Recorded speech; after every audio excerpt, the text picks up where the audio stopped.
Assalamualaikum warahmatullahi wabarakatuh. Kami dari kelompok 10 akan mempresentasikan tentang strategi brand ya, yang akan disampaikan oleh saya sendiri, Elijah Sudalhak, dan teman saya Merlinda dan Ahmad Rosi Syafruddin. Pada bab ini kami membaginya menjadi 6 bagian.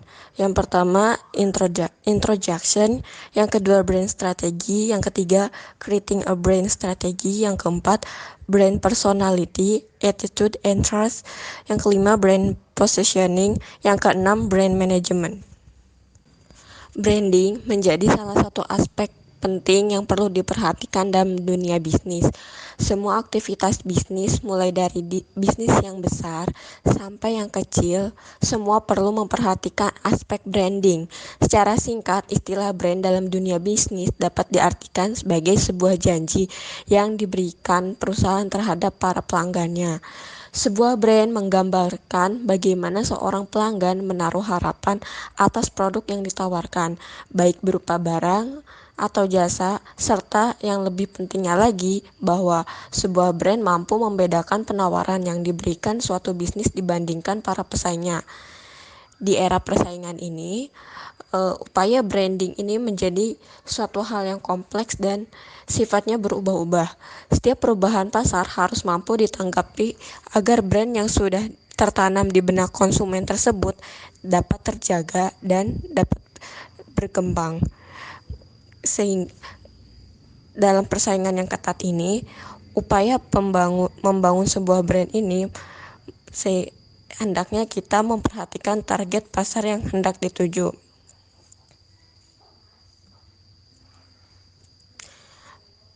Membangun sebuah brand ini merupakan kegiatan dari aktivitas strategi.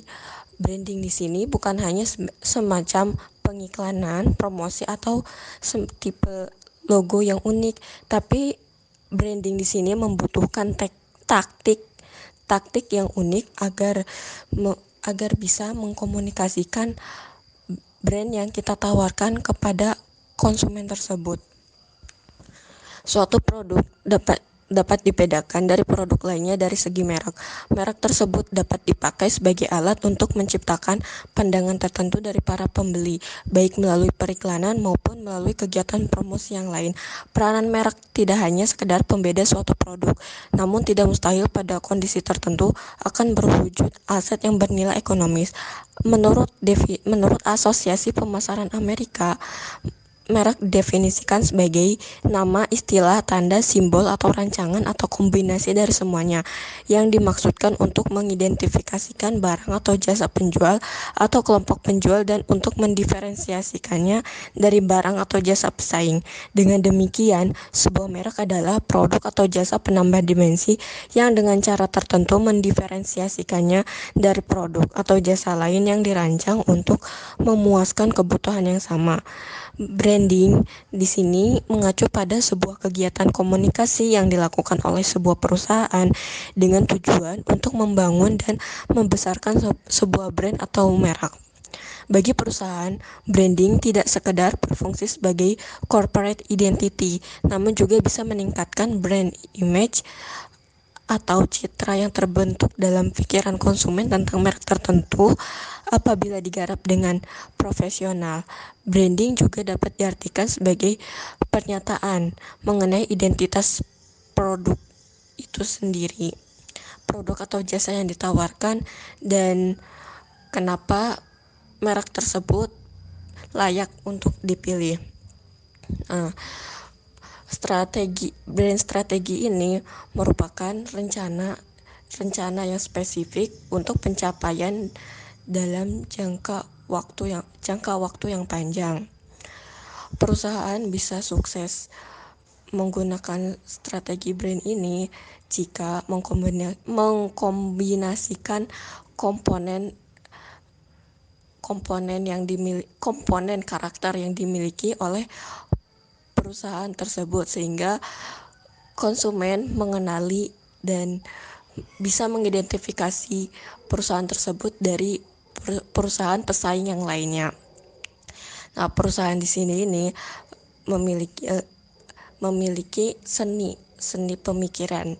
Seni pemikirannya di sini yaitu bisa mengembangkan produk dan mereka memikirkan pasar mana yang ingin dituju sehingga produk tersebut menyesuaikan dengan pasar yang mereka inginkan. Fungsi branding adalah untuk menanamkan image dan citranya di masyarakat bahkan konsumennya. Jika perusahaan tersebut memiliki produk yang mereka jual, sehingga dengan adanya branding, diharapkan brand atau merek mereka akan senantiasa diingat oleh masyarakat atau konsumennya dalam jangka waktu yang lama. Terdapat 3 tujuan dalam membangun brand ini, yaitu pertama, membentuk persepsi, yang kedua, membangun kepercayaan, dan yang ketiga, membangun loyalitas dari konsumen itu sendiri. Kunci dari berkembangnya bisnis di sini adalah mengetahui kebutuhan konsumen dan menjalin hubungan emosional antara perusahaan dengan konsumen itu sendiri. Dengan mengetahui kebutuhan konsumen, di sini menjadi gerbang untuk memahami kebiasaan dari segmen konsumen itu sendiri yang akan perusahaan itu tuju dan kebiasaan segmen konsumen yang akan dituju tersebut. Salah satu strategi yang digunakan oleh Unilever di Malaysia ini adalah terjun secara langsung ke lapangan dengan survei oleh manajer dan beberapa stafnya mendatangi ke beberapa penduduk di Malaysia. Nah, tujuan survei dan penelitian ini agar Unilever Malaysia ini mengetahui adat istiadat Malaysia serta kebudayaan Islam sendiri, sehingga bisa merelevansikan antara produk mereka dengan adat istiadat Malaysia serta kebudayaan Islam itu sendiri. Baik, di sini selanjutnya saya akan menjelaskan materi yaitu creating brand strategi atau menciptakan sebuah strategi merek atau brand. Nah, ada 4 hal yang perlu diperhatikan ketika kita ingin menciptakan strategi pada suatu merek. Yang pertama yaitu the rational and emotional sets of a brand. Yang kedua, karakteristik of power brands emotional capital. Yang ketiga, emotional brands relationship process. Yang keempat, the importance of the emotional leader for Muslim brands. Selanjutnya yaitu saya akan menjelaskan yang pertama, the rational and emotional sides of a brand. Jadi maksudnya itu pernyataan rasional terjadi karena suatu sikap yang dilakukan berdasarkan pikiran. Sedangkan pernyataan emosional itu yang mendorong keputusan pembelian pada seseorang. Jadi banyak penelitian yang membuktikan bahwa seseorang ketika dalam mengambil keputusan tuh banyak yang melibatkan emosional atau kayak melibatkan perasaan. Oleh karena itu, ketika seseorang atau perusahaan tidak menerapkan strategi emosional pada mereknya, maka perusahaan tersebut belum bisa dikatakan memiliki brand yang bagus. Selanjutnya yaitu karakteristik of power brands emotional capital.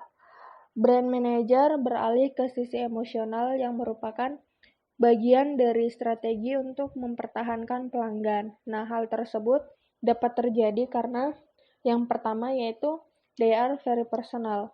Maksudnya di sini karena seseorang ketika memilih atau ingin membeli suatu merek itu karena mereka mempunyai alasan pribadi. Entah apakah alasan tersebut membeli merek untuk mengekspresikan diri atau ingin punya rasa memiliki atau ada alasan lain. Selanjutnya yaitu they evoke emotion. Jadi ketika seseorang atau customer yang melihat brand tersebut itu bisa memicu perasaan bahagia yang muncul dari customer tersebut dan bisa menimbulkan keinginan customer untuk membeli brand tersebut. Selanjutnya yaitu they communicate. Nah, maksudnya di sini yaitu perusahaan menerima feedback dari customer dan melakukan dialog atau komunikasi secara mendalam dengan customer agar hal tersebut menciptakan pengalaman emosional di benak customer yang pada akhirnya akan menjadikan customer tersebut menjadi customer yang loyal dan mencintai atau setia dengan merek yang kita ciptakan. Selanjutnya yaitu they develop immense trust. Nah, maksudnya di sini itu ketika seseorang ingin membeli suatu merek, maka merek yang dapat dipercayalah yang akan dipilih oleh customer atau seseorang. Oleh karena itu, perusahaan ketika ingin menciptakan suatu brand itu, maka harus mengembangkan brandnya agar dapat dipercaya oleh customer. Nah, selanjutnya they engender loyalty and friendship. Jadi, ketika customer telah mempercayai suatu brand, maka customer tuh bisa menjadi customer yang loyal dan setia dengan brand tersebut. Nah, yang terakhir yaitu they give great experience. Jadi, ketika perusahaan menciptakan brand yang bagus dan konsisten dengan apa yang diberikan untuk customer, maka hal tersebut dapat membuat customer memiliki pengalaman yang luar biasa dalam memilih sebuah brand. Selanjutnya yaitu the emotional brands relationship process. Yang pertama yaitu awareness. Nah, awareness di sini maksudnya itu membuat customer memilih brand tertentu saat banyak pilihan brand yang sejenis.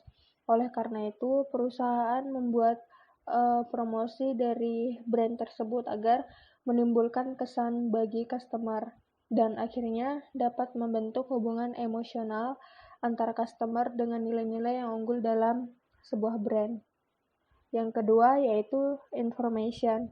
Information di sini memberikan informasi kepada customer mengenai brand yang dapat memberikan keuntungan untuk customer ketika mereka menggunakan brand tersebut.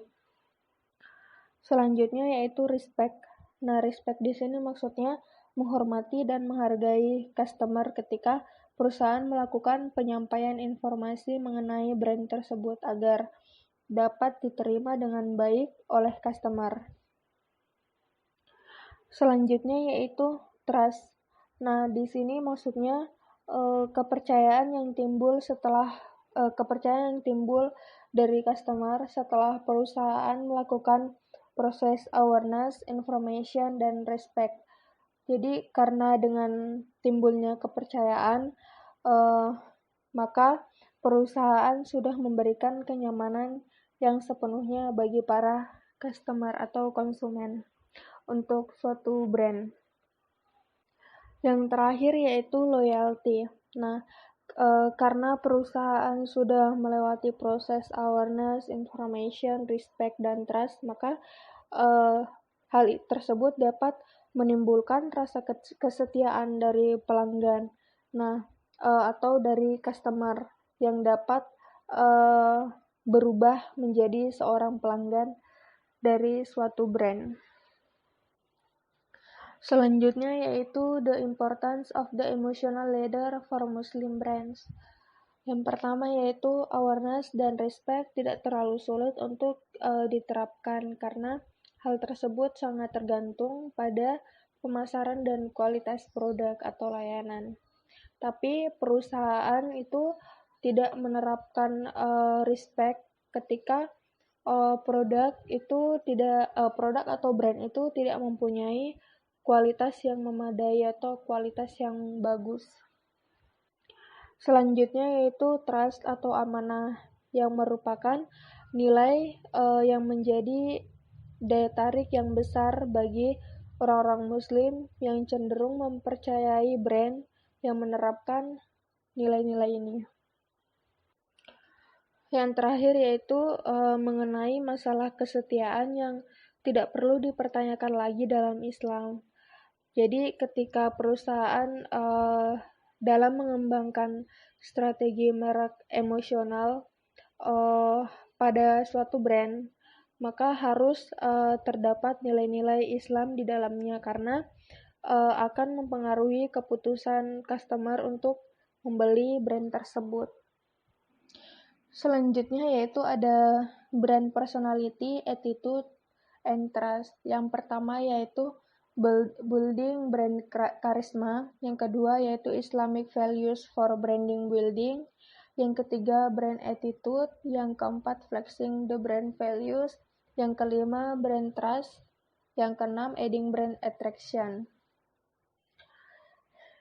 Yang pertama yaitu building brand charisma atau membentuk atau membangun daya tarik dari suatu brand.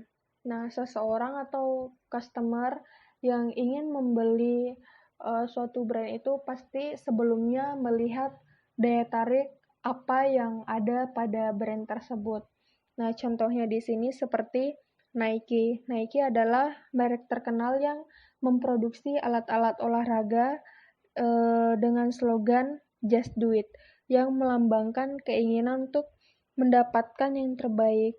Merek ini tidak hanya mengembangkan apa yang disukai customer, tetapi ingin melampaui batas untuk unggul dari merek-merek sejenis lainnya.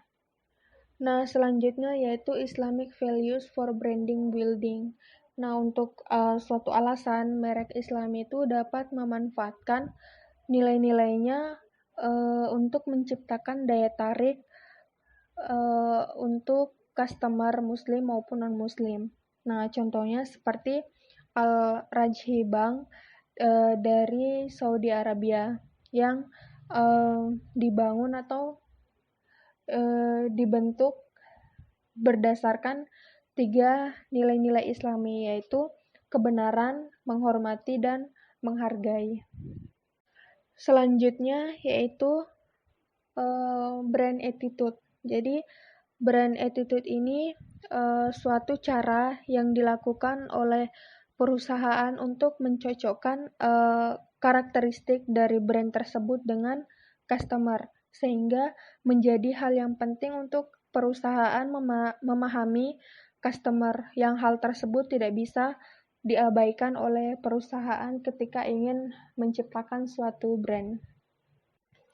Nah, selanjutnya yaitu flexing the brand values. Jadi, dengan memiliki beberapa karakteristik dari suatu brand, maka perusahaan dapat menekankan berbagai aspek yang targetnya yaitu customer yang berbeda.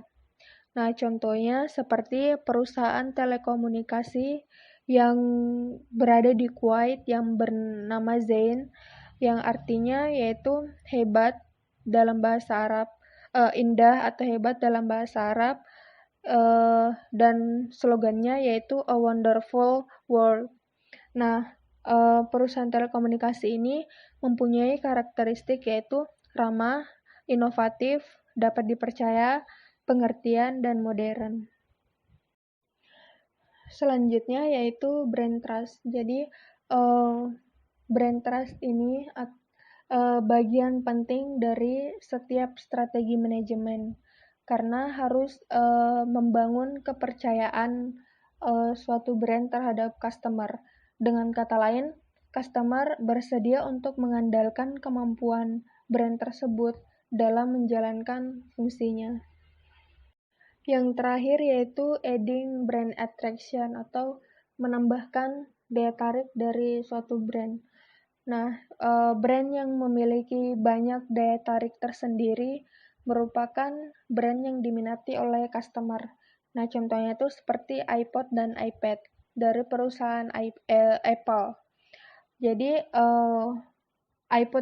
perusahaan Apple ini mengkreasikan dan menghubungkan emosional customer, yaitu mengenai desainnya, karena iPod dan iPad ini memiliki desain yang bagus. Jadi customer itu memiliki perasaan ingin menyentuh, memegang, dan memilih iPad di antara warna-warna yang menarik. Kemudian selanjutnya kita akan membahas tentang pemosisian merek atau brand positioning. Philip Kotler mendefinisikan brand positioning sebagai tindakan atau aktivitas merancang penawaran dan citra perusahaan untuk menempati tempat khusus di benak target pasar. Dengan kata lain, definisi ini menggambarkan bagaimana suatu merek berbeda dari para pesaingnya dan di mana atau bagaimana merek tersebut berada di benak pelanggan. Kemudian pengertian lain dari brand positioning merupakan proses dan usaha untuk menempatkan brand, produk, ataupun jasa agar dapat melekat di benak konsumen. Bisa juga dianggap seperti mempresentasikan objek melalui komunikasi. Bagian mana dari identitas perusahaan itu dikomunikasikan pada target konsumen. Selanjutnya adalah seperti apa proses strategi brand positioning tersebut. Untuk itu, pastikan Anda mengidentifikasi keunikan brand tersebut dan menentukan apa yang membedakan brand tersebut dari pesaing terlebih dahulu. Selanjutnya, proses untuk menentukan brand positioning. Ada beberapa langkah efektif untuk mengklarifikasi posisi Anda di pasar. Yang pertama, yang paling dasar adalah tentukan bagaimana brand Anda saat ini memposisikan dirinya. Yang kedua, mengidentifikasi kompetitor. Yang ketiga, memahami bagaimana cara kompetitor memposisikan brand mereka. Yang keempat, mendokumentasikan positioning yang ada sekarang. Selanjutnya, membandingkan positioning sendiri dengan kompetitor dalam upaya memperluas perbedaan. Kemudian yang keenam, mengembangkan positioning yang khas, berbeda, dan berasaskan nilai dari brand. Yang terakhir adalah membuat positioning statement dengan pesan utama dan proporsi nilai yang baik pada konsumen sebagai senjata utama untuk mengembangkan komunikasi. Selanjutnya ada positioning statement. Positioning statement ini dipergunakan untuk penggunaan internal sebagai memandu keputusan marketing dan operasional bisnis. Adanya positioning statement ini akan membantu Anda membuat keputusan penting yang mempengaruhi persepsi pelanggan terhadap brand yang Anda buat. Nah, selanjutnya, sebuah positioning statement yang bagus dan dibuat dengan baik itu merupakan alat yang kuat untuk fokus dan kejelasan dalam strategi pemasaran Anda, kampanye iklan, serta taktik promosi. Jika digunakan dengan benar, positioning statement ini dapat membantu Anda membuat keputusan yang efektif untuk membantu membedakan brand Anda, menarik pelanggan target Anda, dan memenangkan pangsa pasar dari pesaing Anda. Ada beberapa elemen penting dari positioning statement yang wajib Anda jawab. Di antaranya adalah yang terpenting itu pertama, merek Anda. Terus yang kedua, target yang ingin Anda pengaruhi. Yang ketiga, pesaing yang Anda hadapi. Keempat, mengapa Anda berbeda dan lebih baik daripada pesaing Anda. Dan yang terakhir mengenai brand promise dan alasan untuk percaya. Selanjutnya adalah manajemen merek atau brand management. Brand management adalah proses pengelolaan merek sebuah organisasi yang bertujuan untuk meningkatkan brand equity atau ekuitas merek dalam jangka panjang. Kemudian pengertian lainnya adalah proses untuk mengidentifikasi nilai inti dari suatu hal dan mencerminkan nilai inti di antara pelanggan yang ditargetkan. Kemudian ada tantangan brand management. Kekuatan faktor internal dan eksternal membentuk lintasan untuk manajer produk dan merek dalam upaya membangun merek yang kuat, seperti harga yang kuat dan tekanan persaingan, pasar yang terfragmentasi dan media, strategi merek yang kompleks dan kemitraan, penyimpangan dari inovasi, tekanan investasi lainnya, dan tekanan jangka pendek. Kemudian tanggung jawab dari manajemen merek adalah bertanggung jawab untuk merencanakan, memanage, dan mengkoordinasi strategi untuk sebuah produk. Kemudian ada manajemen merek strategis yang terdiri atas beberapa inisiatif yang saling berhubungan. Yang pertama ada brand identity, yang kedua identity implementation, yang ketiga ada managing the brand over time, yang keempat ada managing brand portfolio, yang kelima ada leveraging the brand, yang keenam ada brand equity, dan yang terakhir ada strategic brand analysis. Baik, terima kasih. Cukup sekian presentasi dari kelompok kami, dan mohon maaf apabila terdapat kesalahan dalam menyampaikan presentasi tersebut. Wassalamualaikum warahmatullahi wabarakatuh.